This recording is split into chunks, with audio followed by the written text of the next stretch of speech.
എൻ്റെ പേര് അശ്വിനി. ഇതെൻ്റെ ഹസ്ബൻഡ്, പേര് ബിബി. ഞങ്ങൾ കാലിക്കറ്റിൽ നിന്ന് വരുന്നു.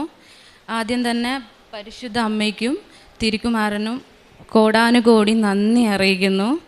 ഞാനിവിടെ ഒരു നിയോഗം മാതാവിൻ്റെ അടുത്ത് പറഞ്ഞിട്ടുണ്ടായിരുന്നു, എൻ്റെ കല്യാണം നടക്കാൻ വേണ്ടിയിട്ട്. ഞാനിവിടെ 2022 ഉടമ്പടി എടുത്തത്.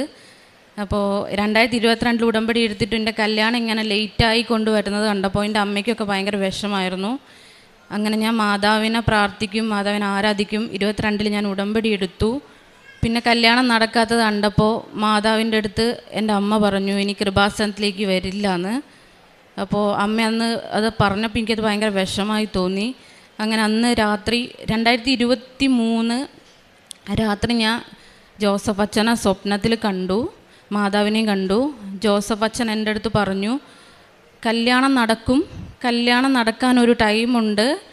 ആ ടൈം അന്ന് എനിക്ക് 26 വയസ്സായിരുന്നു. 29ാമത്തെ വയസ്സിൽ എൻ്റെ കല്യാണം നടക്കുന്നു ജോസഫ് അച്ഛൻ എൻ്റെ അടുത്ത് സ്വപ്നത്തിൽ വന്ന് പറഞ്ഞു. അന്ന് എനിക്കിതിനെപ്പറ്റിയൊന്നും അങ്ങനെ അറിയില്ലായിരുന്നു. ഞാനിവിടെ കൃപാസനത്തിൽ വന്നിട്ട് 2022 വന്നത്. അപ്പം ഞാൻ ജോസഫ് അച്ഛൻ സ്വപ്നത്തിൽ പറഞ്ഞപ്പോൾ ഞാനത് ഉറച്ച് വിശ്വസിച്ചു. 29 വയസ്സ് വരെ വെയിറ്റ് ചെയ്തു ഞാൻ. അതിനിടയിൽ ഒരുപാട് പ്രപ്പോസൽ വന്നിട്ടുണ്ടെങ്കിലും പല കാരണങ്ങൾ കൊണ്ടും കല്യാണം നടന്നില്ല. അങ്ങനെ ഞാൻ അതുവരെ മാതാവിൻ്റെ അടുത്ത് ഉടമ്പടി റിന്യൂ ചെയ്തു. പ്രേക്ഷിത പ്രവർത്തനങ്ങൾ, കാരുണ്യ പ്രവർത്തനങ്ങളെല്ലാം ഞാൻ ചെയ്തുകൊണ്ടിരുന്നു. മാതാവുമായിട്ട് ഞാൻ ഭയങ്കര ക്ലോസ് ആയിരുന്നു. എൻ്റെ ഓരോ ദിവസം സ്റ്റാർട്ട് ചെയ്യുമ്പോഴും ഞാൻ മാതാവിൻ്റെ അടുത്ത് സംസാരിക്കുമായിരുന്നു. എല്ലാ കാര്യവും ഞാൻ മാതാവിൻ്റെ അടുത്ത് ഷെയർ ചെയ്തിട്ടാണ്. ഞാൻ പുറത്തേക്ക് പോകുമ്പോൾ പോലും മാതാവിൻ്റെ അടുത്ത് ഞാൻ എല്ലാ കാര്യവും പറയുമായിരുന്നു. ഒരമ്മ മകൾ ബന്ധം, അത്രയും സ്ട്രോങ് ആയ ഒരു ബോണ്ടായിരുന്നു ഞാനും മാതാവും തമ്മിൽ. ഞാനൊരു ഹിന്ദുവാണ്, എൻ്റെ ഹസ്ബൻഡും ഹിന്ദുവാണ്. അതിലുപരി ഞാൻ മാതാവിനെ ഒരുപാട് സ്നേഹിക്കുന്നുണ്ടെന്ന് മാതാവിന് അത് നന്നായിട്ട് അറിയാം, എനിക്കും അറിയാം. അപ്പോൾ ഞാൻ എൻ്റെ എല്ലാ കാര്യങ്ങളും മാതാവിൻ്റെ അടുത്ത് ഷെയർ ചെയ്യുന്നത് കൊണ്ട് തന്നെ മാതാവിൻ്റെ അടുത്ത് ഞാൻ പറയുമായിരുന്നു, ഞാൻ കാലിക്കറ്റ് ആയതുകൊണ്ട് എനിക്ക് കാലിക്കറ്റിൽ നിന്ന് തന്നെ എനിക്കൊരു പ്രപ്പോസൽ കൊണ്ട് തരണം. എനിക്ക് ഭയങ്കര നിർബന്ധമായിരുന്നു കാലിക്കറ്റ് തന്നെ വേണമെന്ന്. പിന്നെ അതുപോലെ പുറത്ത് നിന്നുള്ളൊരു പ്രപ്പോസൽ മാതാവിൻ്റെ അടുത്ത് ഞാൻ പറഞ്ഞിട്ടുണ്ടായിരുന്നു. എനിക്ക് UK പോകാനും കാനഡയിൽ പോകാനൊക്കെ എനിക്ക് ഒരുപാട് ഇഷ്ടം മാതാവേ. പക്ഷേ എനിക്ക് അങ്ങോട്ടേക്ക് പോകാൻ പറ്റുന്നില്ല. ഞാൻ കല്യാണം കഴിക്കാൻ പോകുന്ന പാർട്ട്ണറെങ്കിലും പുറത്തുള്ള ആളായാൽ മതി. അപ്പോൾ മാതാവിൻ്റെ അടുത്ത് ഞാൻ എപ്പോഴും സംസാരിക്കും, UK കാനഡയോ അതിലേത് വേണമെങ്കിൽ മാതാവിനെ സെലക്ട് ചെയ്യാൻ, എനിക്ക് ഏതായാലും ഞാൻ ഹാപ്പിയാണ്. മാതാവിൻ്റെ അടുത്ത് സംസാരിക്കും. മാതാവിൻ്റെ അടുത്ത് ഞാനിങ്ങനെ കല്യാണത്തിൻ്റെ കാര്യം ഞാൻ എപ്പോഴും പറയും. മാതാവ് എൻ്റെ വീട്ടിൽ ഈ കൃപാസന മാതാവിൻ്റെ ഒരു രൂപം എൻ്റെ വീട്ടിലുള്ളത് കൊണ്ട് മാതാവിൻ്റെ അടുത്ത് ഞാൻ എപ്പോഴും സംസാരിക്കും, ആ രൂപം നോക്കി സംസാരിക്കും. അങ്ങനെ കല്യാണത്തിൻ്റെ കാര്യം പറഞ്ഞപ്പോൾ കോഴിക്കോട് നിന്നും പ്രപ്പോസൽ വേണം. പിന്നെ ഞാൻ മാതാവിൻ്റെ അടുത്ത് പറഞ്ഞത് വിദേശത്ത് നിന്ന് വേണമെന്ന് പറഞ്ഞു. പിന്നെ ഞാൻ മാതാവിൻ്റെ അടുത്ത് ഓപ്പണായിട്ട് തന്നെ പറഞ്ഞു, എനിക്ക് മാച്ചായിട്ടുള്ളൊരു പാർട്ട്ണറെ തന്നെ വേണം മാതാവേ, എന്നെ മനസ്സിലാക്കുകയും എൻ്റെ എല്ലാ കാര്യങ്ങളും അറിയാവുന്ന ഒരാളെ തന്നെ വേണം എന്ന് ഞാൻ മാതാവിൻ്റെ അടുത്ത് ഭയങ്കര സ്ട്രിക്റ്റായിട്ട് തന്നെയാണ് ഞാൻ സംസാരിച്ചത്. അപ്പോൾ എനിക്ക് ഓരോ പ്രപ്പോസൽ വരുമ്പോഴും ഞാൻ മാതാവിൻ്റെ അടുത്ത് സംസാരിച്ച് അതുപോലത്തെ പ്രപ്പോസൽ അല്ലെങ്കിൽ ഞാൻ മാതാവിൻ്റെ അടുത്ത് ഓപ്പണായിട്ട് പറയും, മാതാവ് ഞാൻ ഹാപ്പി അല്ല എന്ന്. മാതാവ് എന്ത് ചെയ്യുന്നത് വെച്ചാൽ എനിക്ക് വരുന്ന പ്രപ്പോസൽ ഞാൻ ഹാപ്പി അല്ല എന്ന് പറഞ്ഞാൽ ആ പ്രപ്പോസൽ അതുവഴി പോവും. അപ്പോൾ ഇതുവരെ എനിക്ക് വന്നുകൊണ്ടിരുന്ന പ്രപ്പോസലൊന്നും ഓക്കെ അല്ലായിരുന്നു. ഞാൻ മാതാവിൻ്റെ അടുത്ത് ഓപ്പണായിട്ട് ഞാൻ പറഞ്ഞു ഞാൻ ഹാപ്പി അല്ല എന്ന്. അങ്ങനെ ഒരു ദിവസം മാതാവിൻ്റെ അടുത്ത് ഞാൻ 29 വയസ്സാവുന്നവരെ വെയിറ്റ് ചെയ്യാൻ ഞാൻ തയ്യാറായി. അതുവരെ എനിക്കൊരു പ്രപ്പോസലൊന്നും നടന്നില്ല. അങ്ങനെ ഫെബ്രുവരി 27 എൻ്റെ ബർത്ത്ഡേ. 27 എൻ്റെ ബർത്ത്ഡേയും 28 എൻ്റെ കല്യാണവും മാതാവ് നടത്തി തന്നു. അപ്പം ഞാൻ ഭയങ്കര ഹാപ്പിയാണ്. എനിക്ക് ഈ കഴിഞ്ഞ ഫെബ്രുവരി 27 എനിക്ക് 29th കംപ്ലീറ്റായി. 29 വയസ്സ് എനിക്ക് പൂർത്തിയായി. 28ാമത്തെ ദിവസം മാതാവിൻ്റെ കല്യാണം നടത്തി തന്നത് ഭയങ്കര ഒരു ബ്ലെസ്സിങ്സ് ആയിട്ട് ഞാൻ കാണുക. കാരണം ഞാൻ എന്ത് പറഞ്ഞാൽ അത് അതുപോലെ തന്നെ എനിക്ക് നടത്തി തന്നു. മാതാവിൻ്റെ അടുത്ത് ഞാൻ ഒരുപാട് നന്ദി പറയുന്നു, ഈശോയുടെ അടുത്തും ഞാൻ നന്ദി പറയുന്നു. പിന്നെ എനിക്ക് ഉണ്ടായ ഒരു എക്സ്പീരിയൻസ്, മാതാവ് എൻ്റെ സ്വപ്നത്തിൽ വന്നതാണ്. ഒരു ദിവസം ഞാൻ എൻ്റെ ഒരു ഫ്രണ്ടിന് വേണ്ടിയിട്ട് ഞാൻ പ്രാർത്ഥിച്ചു. ജോസഫ് അച്ഛൻ പറഞ്ഞിട്ടുണ്ടായിരുന്നു, നല്ല മനസ്സുള്ളവർക്ക് ദൈവത്തിനെ കാണാൻ പറ്റുമെന്ന്. ഞാനത് സ്ട്രോങ് ആയിട്ട് തന്നെ വിശ്വസിച്ചു.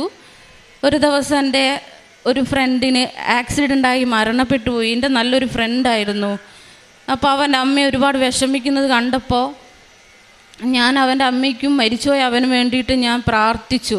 ആ അമ്മയ്ക്ക് മാതാവിന് ഈശോനെ പോലെ തന്നെ ആ അമ്മയ്ക്ക് ആൺകുട്ടിയായിട്ട് ആ ഒരു മകൻ മാത്രമായിരുന്നു ഉണ്ടായിരുന്നുള്ളൂ, ഒരു മകൻ മാത്രം. അപ്പോൾ ആക്സിഡൻറ്റിൽ ആ അമ്മയുടെ മുന്നിൽ നിന്നാണ് ആ മകൻ മരിച്ചു പോകുന്നത്. അപ്പോൾ അമ്മയ്ക്കത് എനിക്ക് അറിയാവുന്ന ആളായതുകൊണ്ട് ഞാൻ അമ്മയെ സമാധാനിപ്പിച്ചു. ഒരു ഡിസംബർ 5-ാം തീയതി ആയിരുന്നു ഞാൻ ആ അമ്മയ്ക്കും മകനും വേണ്ടിയിട്ട് പ്രാർത്ഥിച്ചത്. ഞാൻ പ്രാർത്ഥിച്ചപ്പോൾ മെഴുകുതിരി കത്തിച്ച് മാതാവിൻ്റെ അടുത്ത് ഞാൻ പ്രാർത്ഥിച്ചു. ആ മരിച്ചുപോയ മകൻ്റെ ആ ഒരു വേദന ആ അമ്മയ്ക്ക് താങ്ങാൻ പറ്റുന്നില്ല, മാതാവെ ഒന്ന് സമാധാനിപ്പിക്കുന്നത്. ഞാൻ അത്രയും മാതാവിൻ്റെ അടുത്ത് ഞാൻ പറഞ്ഞുള്ളൂ. അപ്പോൾ പുള്ളിക്കാരനൊരു ഷോർട്ട് ഫിലിമും കാര്യങ്ങളൊക്കെ ചെയ്യുന്ന ഒരു മകനായിരുന്നു. അപ്പോൾ പകുതിക്ക് ഷോർട്ട് ഫിലിമൊക്കെ സ്റ്റോപ്പ് ചെയ്ത് വെച്ചൊരു മകനായിരുന്നു. അപ്പം ഒരു നവംബർ 13-ാം തീയതിയാണ് മരിച്ചു പോയത്. അപ്പോൾ ആ അമ്മയ്ക്ക് അത് ഒറ്റൊരു മകനായതുകൊണ്ട് അത് താങ്ങാൻ പറ്റുന്നില്ലായിരുന്നു. അങ്ങനെ ഞാൻ പ്രാർത്ഥിച്ചു. അന്ന് ഡിസംബർ 5-ാം തീയതി ഒരു 8:30 ആയപ്പോൾ എൻ്റെ റൂമിലേക്ക് മാതാവ് വരുന്നതാണ് ഞാൻ കണ്ടത്. ഞാൻ റൂമിൽ ഒറ്റയ്ക്ക് കിടക്കുകയായിരുന്നു. മാതാവിൻ്റെ കണ്ണ്, മാതാവിൻ്റെ മൂക്ക്, മാതാവിൻ്റെ ചുണ്ട്, ഇതൊക്കെയായിരുന്നു ഞാൻ കാണുന്നത്. ഞാൻ കാണുന്ന ആ ടൈമിൽ മാതാവ് ഭയങ്കര സുന്ദരിയായിരുന്നു. അപ്പം മാതാവ് എൻ്റെ അടുത്തേക്ക് വന്നു. ഞാൻ ചരിഞ്ഞ് കിടക്കുകയായിരുന്നു. അപ്പം മാതാവ് എൻ്റെ തല തൊട്ട്, എൻ്റെ ഫേസ്, മുഖം വരെ തൊട്ട് തലോടുമായിരുന്നു. എനിക്ക് ആ ഒരു ഫീലിങ്സ് അറിയാൻ പറ്റി. എൻ്റെ ദേഹം മുഴുവനും കുളിരായിരുന്നു, ഭയങ്കര തണുപ്പായിരുന്നു. അപ്പം അന്ന് ആ വീട്ടിൽ ഞാനും അമ്മയും മാത്രമായിരുന്നു ഉണ്ടായിരുന്നുള്ളൂ, അച്ഛനും ബ്രദറും ഇല്ലായിരുന്നു. അപ്പം എനിക്കതറിയാൻ പറ്റി. മാതാവ് എന്നെ വന്ന് തൊട്ട് അനുഗ്രഹിച്ചിട്ട് പോയ ഭൂമിയിൽ എൻ്റെ റൂമിലേക്ക് ഇറങ്ങി വന്ന് എൻ്റെ തലയും എൻ്റെ ഫേസൊക്കെ മാതാവ് തൊട്ടിട്ടാണ് മാതാവ് പോയത്. അപ്പോൾ എനിക്ക് മാതാവിനെ കാണാൻ പറ്റി. മാതാവ് എന്നെ വന്ന് തൊട്ട് അനുഗ്രഹിച്ച് എന്നുള്ളൊരു സന്തോഷമായിരുന്നു എൻ്റെ മൈൻഡ് മുഴുവനും. അപ്പോൾ എനിക്ക് ഭയങ്കര സന്തോഷം. മാതാവ് തൊട്ടല്ലോ, മാതാവ് തൊടുക എന്ന് പറഞ്ഞാൽ എല്ലാവരെയും തൊടണമെന്നില്ലല്ലോ. അപ്പോൾ എന്നെ വന്ന് തൊട്ടപ്പോൾ എനിക്കത് ഭയങ്കര ഒരു സന്തോഷമായിരുന്നു. അപ്പോൾ അങ്ങനെയാണ് ഞാൻ പിന്നെ മാതാവിനെ ഞാൻ കണ്ടത്. പിന്നെ എനിക്കുണ്ടായ എക്സ്പീരിയൻസ് എന്ന് പറയുന്നത്, ഞാൻ ഇതുപോലെ TV സ്ക്രീനിൽ ഈ സെയിം കൃപാസനം മാതാവ് എന്നെ നോക്കിയിട്ട് ക്ലാപ്പ് ചെയ്യുന്നതാണ് ഞാൻ കണ്ടത്. ഞാനത് കണ്ടിട്ട് ഒരു 1 month അടുത്തായിട്ടേ ഉള്ളൂ. അപ്പോൾ അങ്ങനെ ഒരു സ്വപ്നം കണ്ടപ്പോൾ ഞാൻ ഭയങ്കര ഹാപ്പിയാണ്.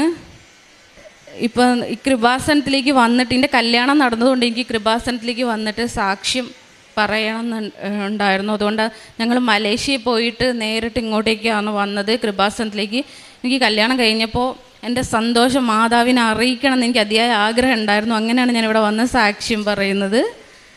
മാതാവിനും ഈശോയ്ക്കും ഞാൻ ഒരുപാട് നന്ദി പറയുന്നു. കാരണം ഞാൻ പറയുന്ന ഓരോ കാര്യവും മാതാവ് എനിക്ക് സാധിച്ചിരുന്നുണ്ട്. ഞാൻ ഉടമ്പടി ഉഴപ്പിയിട്ടുണ്ട്.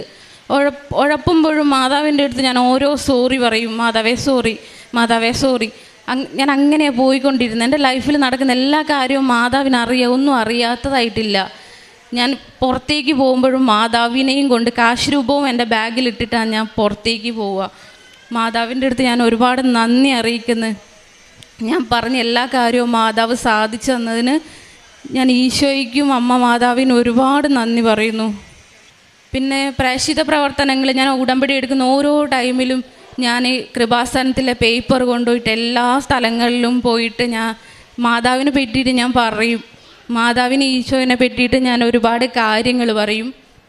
അങ്ങനെ പേപ്പറുകൾ ഞാൻ എല്ലാവരുടെയും പോയി കൊടുക്കും. പിന്നെ കാരുണ്യ പ്രവർത്തനം ഞാൻ എല്ലാവർക്കും തെരുവിലിരിക്കുന്നവർക്കൊക്കെ ഞാൻ ഫുഡ് വാങ്ങിക്കൊടുക്കും. വീട്ടിൽ നിന്ന് ഫുഡ് ഉണ്ടാക്കി ഇലയിൽ പൊതിഞ്ഞ് പള്ളിക്ക് മുന്നിലും അവിടെ ഇവിടെയൊക്കെ നിൽക്കുന്ന എല്ലാ യാചകന്മാർക്കും കൊണ്ടുപോയിട്ട് ഭക്ഷണം കൊടുക്കും. അങ്ങനെയാണ് ഞാൻ കാരുണ്യ പ്രവർത്തനങ്ങൾ ചെയ്തുകൊണ്ടിരുന്നത്. ഈശോയ്ക്കും അമ്മയ്ക്കും ഞാൻ നന്ദി പറഞ്ഞ് ഞാനിവിടെ ഇത് അവസാനിപ്പിക്കുന്നു.